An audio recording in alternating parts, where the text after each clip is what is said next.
Hi all, welcome to my channel. ಇವತ್ತಿನ recipe uppittu. ಇದು ಹೇಗೆ ಮಾಡೋದು ಅಂತ ನೋಡೋಣ. ಅದಕ್ಕಿಂತ ಮೊದಲು ನೀವು ನನ್ನ ಚಾನಲ್ನ ಸಬ್ಸ್ಕ್ರೈಬ್ ಆಗಿಲ್ಲ ಅಂದರೆ ಇವಾಗಲೇ ಹೋಗಿ ಸಬ್ಸ್ಕ್ರೈಬ್ ಮಾಡ್ಕೊಳ್ಳಿ. ಇದೇ ರೀತಿ ಬೇರೆ ಬೇರೆ ವೀಡಿಯೋನ ಮಾಡೋಕ್ಕೆ ನನಗೆ ತುಂಬ ಸಪೋರ್ಟ್ ಮಾಡ್ದಂಗೆ ಆಗುತ್ತೆ. ಈಗ ಒಂದು ಪ್ಯಾನ್ಗೆ 1 ಕಪ್ ರವೆ ಹಾಕ್ಬಿಟ್ಟು 1 ಸ್ಪೂನ್ ಎಣ್ಣೆ ಹಾಕ್ತಾಯಿದ್ದೀನಿ. ಇನ್ನೊಂದು ಪ್ಯಾನ್ಗೆ ಆಯಿಲ್ ಹಾಕ್ತಾಯಿದ್ದೀನಿ. ಆಯಿಲ್ ಸ್ವಲ್ಪ ಜಾಸ್ತಿನೇ ಬೇಕಾಗುತ್ತೆ ಉಪ್ಪಿಟ್ಟಿಗೆ.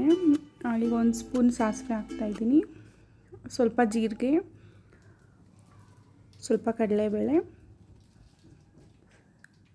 ಸ್ವಲ್ಪ ಉದ್ದಿನಬೇಳೆ ಎಲ್ಲ ಹಾಕ್ಕೊಂಡು ಫ್ರೈ ಮಾಡ್ಕೊಳ್ಳಿ. ಈಗ ಇದೆಲ್ಲ ಸ್ವಲ್ಪ ಫ್ರೈ ಆದಮೇಲೆ ಇದಕ್ಕೆ ಈರುಳ್ಳಿನ ಆ್ಯಡ್ ಮಾಡ್ತೀನಿ. ಈರುಳ್ಳಿನ ಆ್ಯಡ್ ಮಾಡಿಕೊಂಡು ಅದಕ್ಕೆ ಸ್ವಲ್ಪ ಕೆಂಪಗಾಗೋವರೆಗೂ ಫ್ರೈ ಮಾಡೋಣ. ಇಲ್ಲಿ ನಾನು ಒಂದು 4ರಿಂದ 5 ಹಸಿಮೆಣ್ಸಿನ್ಕಾಯಿನ ಹಾಕ್ತಾಯಿದ್ದೀನಿ. ಉಪ್ಪಿಟ್ಟು ಸ್ವಲ್ಪ ಖಾರ ಇದ್ರೇ ಚೆನ್ನಾಗಿರುತ್ತೆ. ನೀವು ಖಾರ ಕಮ್ಮಿ ಬೇಕಂದರೆ ಸ್ವಲ್ಪ ಕಮ್ಮಿ ಹಸಿಮೆಣ್ಸಿನ್ಕಾಯಿನ ಆ್ಯಡ್ ಮಾಡ್ಕೊಳ್ಳಿ. ಈ ಕಡೆನೂ ರವೆನೂ ಹುರ್ಕೊಳ್ತಾ ಇದ್ದೀನಿ. ಈ ಥರ ಅಟ್ ಎ ಟೈಮ್ ಎರಡನ್ನೂ ಮಾಡ್ಕೊಳ್ಳೋದ್ರಿಂದ ತುಂಬ ಟೇಸ್ಟ್ ಇರುತ್ತೆ ಉಪ್ಪಿಟ್ಟು. ಇಷ್ಟಪಡ್ದವ್ರು ಕೂಡ ಇದನ್ನು ಇಷ್ಟಪಟ್ಟು ತಿಂತಾರೆ. ತುಂಬ ಮನೆಯಲ್ಲಿ ಮಕ್ಕಳಿಗೆಲ್ಲ ಉಪ್ಪಿಟ್ಟು ಇಷ್ಟ ಆಗೋದಿಲ್ಲ, ನಮ್ಮ ಮನೇಲಿ ಕೂಡ. ಆದರೆ ಈ ಥರ ಮಾಡಿಕೊಟ್ರೆ ತುಂಬ ಇಷ್ಟಪಟ್ಟು ತಿಂತಾರೆ. ಈ ಕರ್ಬೇವಿನ ಸೊಪ್ಪನ್ನ ಆ್ಯಡ್ ಮಾಡ್ತಾಯಿದ್ದೀನಿ, ಟೊಮೆಟೊನ ಆ್ಯಡ್ ಮಾಡ್ತಾಯಿದ್ದೀನಿ. ಟೊಮೆಟೊ ಬೇಕಂದರೆ ಆ್ಯಡ್ ಮಾಡ್ಕೊಳ್ಳಿ, ಇಲ್ಲಾಂದರೆ ಸ್ಕಿಪ್ ಮಾಡ್ಕೋಬೋದು. ಹಾಗೆ ಮಾಡಿದ್ರೂ ಚೆನ್ನಾಗಿರುತ್ತೆ, ಬಟ್ ಟೊಮೆಟೊ ಹಾಕಿದ್ರೂ ಅದು ಬೇರೆ ಥರ ಟೇಸ್ಟ್ ಬರುತ್ತೆ.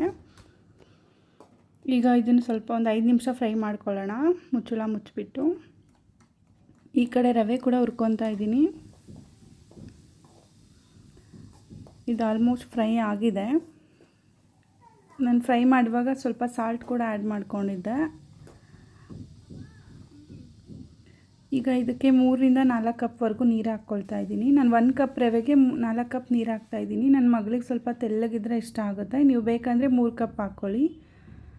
4 ಕಪ್ ಹಾಕ್ಕೊಂಡ್ರೆ ನೀವು ಹೋಟೆಲಲ್ಲಿ ಇರುತ್ತಲ್ಲ ಉಪ್ಪಿಟ್ಟು, ಅದೇ ಥರ ಇರುತ್ತೆ ಟೇಸ್ಟು. ತುಂಬ ಚೆನ್ನಾಗಿ ತೆಳುವಾಗಿ ಬಂದಿರುತ್ತೆ ಸ್ವಲ್ಪ.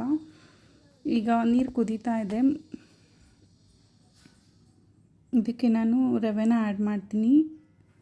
ರವೆನ ಆ್ಯಡ್ ಮಾಡುವಾಗ ಕೈ ಆಡಿಸ್ತಾನೆ ಇರಿ, ಇಲ್ಲಾಂದರೆ ಗಟ್ಟಿ ಆಗಿಬಿಡುತ್ತೆ, ಗಂಟಾಗಿಬಿಡುತ್ತೆ. ಈಗ ಉಪ್ಪಿಟ್ಟು ರೆಡಿಯಾಗಿದೆ. ಇದು ತುಂಬ ಟೇಸ್ಟಿಯಾಗಿರುತ್ತೆ. ಸ್ವಲ್ಪ ಮೇಲೆ 1 ಸ್ಪೂನ್ ತುಪ್ಪ ಹಾಕ್ಕೊಳ್ಳಿ, ತುಂಬ ಚೆನ್ನಾಗಿರುತ್ತೆ. Thank you for watching. Please subscribe to my channel Savimana vibes. Thank you.